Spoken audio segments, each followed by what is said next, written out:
إن الحمد لله نحمده ونصلي على رسوله الكريم أما بعد أعوذ بالله السميع العليم من الشيطان الرجيم بسم الله الرحمن الرحيم الذين يتربصون منكم فإن كان لكم فتح من الله قالوا ألم نكن معكم وَإِنْ كَانَ لِلْكَافِرِينَ نَصِيبٌ قَالُوا أَلَمْ نَسْتَحْوِذْ عَلَيْكُمْ وَنَمْنَعْكُمْ مِنَ الْمُؤْمِنِينَ فَاللَّهُ يَحْكُمُ بَيْنَكُمْ يَوْمَ الْقِيَامَةِ وَلَنْ يَجْعَلَ اللَّهُ لِلْكَافِرِينَ عَلَى الْمُؤْمِنِينَ سَبِيلًا إِنَّ الْمُنَافِقِينَ يُخَادِعُونَ اللَّهَ وَهُوَ خَادِعُهُمْ وَإِذَا قَامُوا إِلَى الصَّلَاةِ قَامُوا كُسَالَىٰ يراؤون الناس ولا يذكرون الله إلا قليلا مذبذبين بين ذلك لا إله هؤلاء ولا إله هؤلاء ومن يضلل الله فلن تجد له سبيلا۔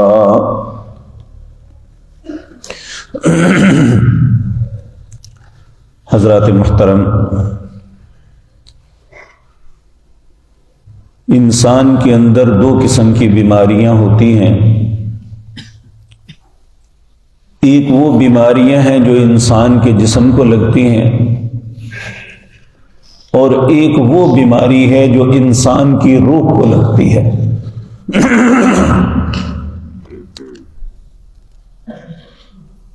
اور یہ انڈرسٹوڈ بات ہے، حقیقت ہے کہ آج کے زمانے میں جسمانی بیماریوں میں کینسر ایسی بیماری ہے، اللہ سب کی حفاظت فرمائے۔ اگر کسی کو لگ جائے تو کہتے ہیں اب اس بندے کی ہلاکت یقینی ہے، یہ نہیں بیچارہ بچے گا۔ اسی طرح روحانی بیماریوں میں جو سب سے بدترین بیماری ہے وہ نفاق ہے۔ یہ کیسے لگتی ہے کہ جو انسان صرف اپنے مفادات کے گرد گرد چلتا ہے نا، اسے اچھے برے کی کوئی تمیز نہیں، بس اسے صرف ایک ہی سوچ ہے کہ میرا مفاد کیسے پورا ہوتا ہے۔ یہ انسان ہمیشہ ہی بظاہر یہ سمجھتا ہے کہ میں فائدے میں ہوں، لیکن ہمیشہ خسارے میں رہتا ہے۔ نبی کریم صلی اللہ علیہ وسلم کے زمانہ مبارک میں بھی ایسے لوگ موجود تھے۔ یہ مکے میں تو نہیں تھے، مدینہ منورہ میں جب مسلمانوں کو عزت ملی تو بہت سے لوگ، کچھ لوگ ایسے تھے جو چاہتے نہیں تھے اسلام کو، لیکن اپنے مفاد کے لیے اسلام کو قبول کیا۔ اور اگر ہم ان کی زندگی کا مشاہدہ کرتے ہیں تو ہمیں احساس ہوتا ہے انہوں نے ہمیشہ اتنا نقصان کفار نے اسلام کو نہیں پہنچایا جتنا منافق نے پہنچایا۔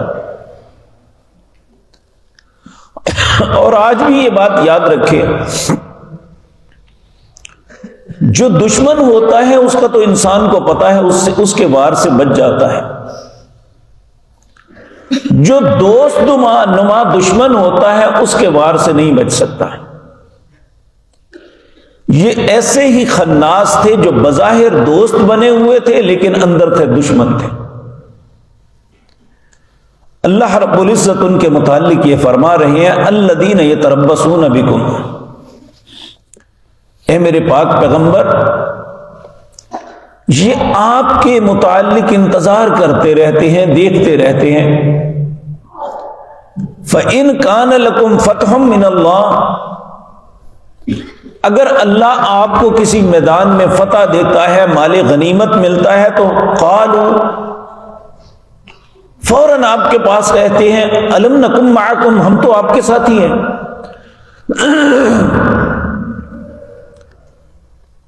وَإِنْ كَانَ لِلْكَافِرِينَ نَصِيبٌ،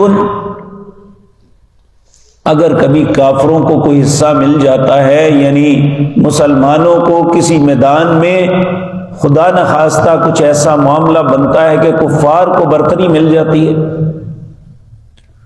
تو کہتے ہیں قالوا الم نستحوذ علیکم ونمنعکم من المؤمنین، ہم نے ہی تمہیں بچایا ہے، ایمانداروں کو ہم نہ منع کرتے تو وہ تو تم پہ غالب تھے۔ اللہ فرماتے ہیں یہ دونوں سے جھوٹ بول رہے ہیں۔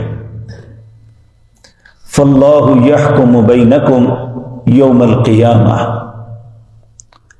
اللہ ان کے درمیان قیامت کے دن فیصلہ کرے گا کہ یہ کیا کردار معاشرے میں ادا کر رہے تھے۔ جس طرح غلاظت کا ڈھیر ہوتا ہے نا، اس کی بدبو سے سارے لوگ جو ہے تکلیف میں ہوتے ہیں، یہ کسی بھی معاشرے کے متعفن لوگ ہیں جن سے بدبو ہی آتی ہے، ان سے کبھی کسی کو خیر نہیں ملتی۔ اسی لیے رسول اللہ صلی اللہ علیہ وسلم نے یہ دعا سکھلائی ہمیں، اے اللہ میں نفاق اور برے اخلاق سے تیری پناہ چاہتا ہوں، اے اللہ میرے دل کو نفاق سے پاک کر دے۔ حقیقتاً آپ نہیں، یہ ہمیں سکھائی تھی۔ تو اللہ رب العزت فرماتے ہیں فاللہ یحکم بینکم یوم القیامہ، اللہ فیصلہ کرے گا ان کے درمیان قیامت کے دن۔ وَلَن يَجْعَلَ اللَّهُ لِلْكَافِرِينَ عَلَى الْمُؤْمِنِينَ سَبِيلًا، اور اللہ ایمانداروں پہ کبھی بھی کافروں کو رستہ نہیں دے گا۔ یہاں ایک اعتراض آتا ہے کہ ہم بھی تو ایماندار ہیں، آج کافروں کو ہم پہ رستہ کیوں ملا ہوا ہے کہ وہ جب دل چاہتا ہے لتاڑ دیتے ہیں؟ تو میرے عزیز بھائیو، اللہ کا وعدہ سچا ہے، ہمارے ایمان میں کمزوری ہے۔ اللہ جو حقیقی ایماندار ہیں ان پہ کافروں کو رستہ نہیں دیتا، لیکن جب ہم ہی اپنے ایمان کے معاملے میں کمزور ہو جائیں تو پھر ہماری آزمائش میں اللہ ہم پہ مسلط کرتا ہے۔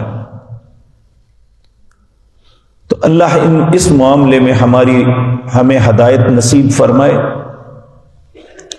پھر اللہ رب العزت فرماتے ہیں ان المنافقین یخادعون اللہ، یہ بے شک یہ جو منافق ہیں نا، اللہ کو دھوکہ دینے کی کوشش کرتے ہیں۔ وَهُوَ خَادِعُهُمْ، حالانکہ ان کے ساتھ معاملہ ایسا ہے کہ انہی کے ساتھ دھوکہ ہو رہا ہے۔ وَإِذَا قَامُوا إِلَى الصَّلَاةِ، اب یہ اپنے اسلام کو قائم رکھنے کے لیے، لوگوں کو یقین دلانے کے لیے نمازوں کے لیے بھی آتے ہیں۔ تاریخ میں لکھا ہے کہ عبداللہ بن ابی بن سلول جو تھا، نبی کریم کے پیچھے آتا اور پہلی صف میں نماز پڑھتا، جب آپ نماز ختم کر لیتے تو اٹھ کے کھڑا ہو جاتا بڑا سکا بننے کے لیے، کہتا ہے واللہ باللہ ثم تاللہ انک لرسول لامین لصدیق، میں اللہ کی قسم کھاتا ہوں، اللہ کی قسم کھاتا ہوں، آپ اللہ کے رسول ہیں، آپ امانت دار ہیں، آپ صدیق سچے ہیں۔ تو اللہ نے آیتیں اتار کے نبی کریم کو بتایا اذا جاءک المنافقون قالوا نشہد انک لرسول اللہ، یہ منافق آپ کے پاس آ کے قسمیں اٹھا کے کہتے ہیں آپ اللہ کے رسول ہیں، واللہ یعلم انک لرسول، اللہ جانتے ہیں آپ اللہ کے رسول ہیں، واللہ یشہد ان المنافقین لکاذبون، اللہ اس بات کا بھی گواہ ہے کہ یہ منافق جھوٹ بول رہے ہیں، یہ دل سے آپ کو پیغمبر نہیں مانتے۔ تو ان المنافقین یخادعون اللہ وهو خادعهم واذا قاموا الى الصلاة قاموا كسالى، یہ نماز کے لیے بھی آتے ہیں نا تو بڑے سست بد دلی سے، صرف دکھانے کے لیے، یراؤن الناس، کہ لوگوں کو دکھا دیں کہ ہم بھی مسلمان ہیں،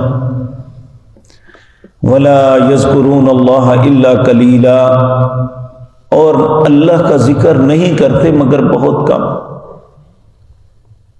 یعنی سجدہ جانا ہے، دھڑم، سجدے سے پھر اٹھے، پھر دھڑم، یعنی ابھی ماتھا پورا زمین پہ نہیں لگتا تو سجدہ ختم۔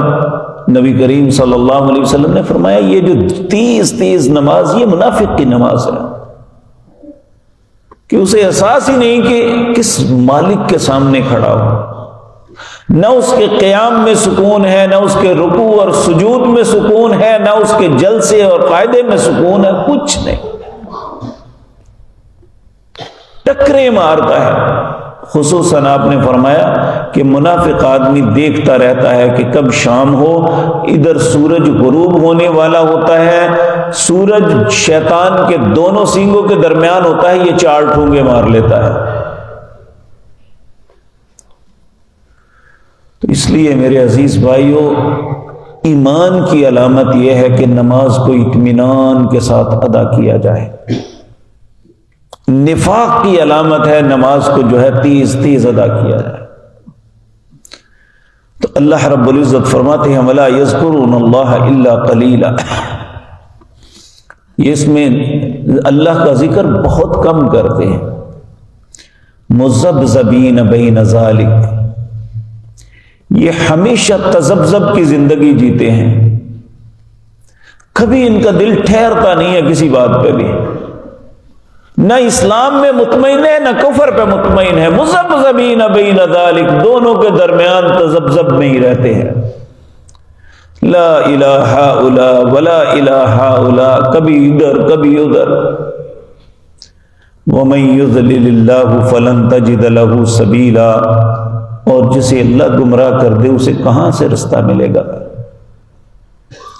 جب ان کا کردار یہ ہوتا ہے تو پھر اللہ انہیں گمراہی کے رستے پہ ہی مطمئن کر دیتا ہے، یہ سمجھتے ہیں ہم چلاکی کر رہے ہیں، لوگوں کو پتہ نہیں چلتا، اسی طرح شاید اللہ کو بھی پتہ نہ چلے۔ یہ بہت بڑی غلط فہمی ہے، اور آج ہم جب اپنے معاشروں میں بھی دیکھتے ہیں تو ہمیں احساس ہوتا ہے کہ بہت سے لوگ ایسا کردار ادا کرتے ہوئے زندگی بسر کر رہے ہیں، اور سمجھتے یہ ہیں کہ ہم بڑے چلاک اور مکار ہیں، کہ لوگوں کو الو بنا رہے ہیں۔ حقیقتاً لوگوں کو نہیں، یہ خود الو بن رہے ہیں۔ اللہ رب العزت ایسی بیماری جو روحانی بیماری ہے جسے نفاق کہتے ہیں، اللہ اس بیماری سے ہم سب کی حفاظت فرمائے۔ اقول قولی ھذا واستغفر اللہ۔